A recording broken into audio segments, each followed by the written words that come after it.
భారత పేసర్ హైదరాబాదీ కుర్రాడు మహమ్మద్ సిరాజ్ దెబ్బకు కెప్టెన్ స్టేడియం దద్దరిల్లిపోయింది. దక్షిణాఫ్రికాతో జరుగుతున్న రెండో టెస్టులో సిరాజ్ సఫారీ బ్యాటర్లకు ముచ్చెమటలు పట్టించాడు. ఏకంగా 6 వికెట్లతో చెలరేగి సఫారీలను కోలుకోనివ్వకుండా చేశాడు. అతని దాటికి దక్షిణాఫ్రికా తొలి ఇన్నింగ్స్లోనే 55 పరుగులకే కుప్పకూలింది. 9 ఓవర్లలో 15 పరుగులిచ్చిన సిరాజ్ 6 వికెట్లు తీశాడు. బూమ్రా, ముఖేష్ కుమార్ చెరో 2 వికెట్లు తమ ఖాతాలో వేసుకున్నారు.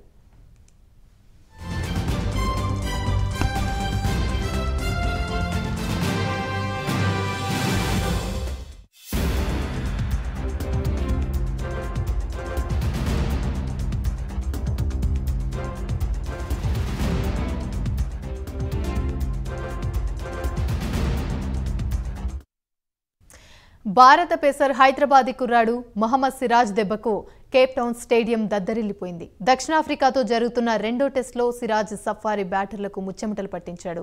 ఏకంగా 6 వికెట్లతో చెలరేగిన సఫారీలను కోలుకోనివ్వకుండా చేశాడు. అతని దాటికి దక్షిణాఫ్రికా తొలి ఇన్నింగ్స్లోనే 55 పరుగులకే కుప్పకూలింది.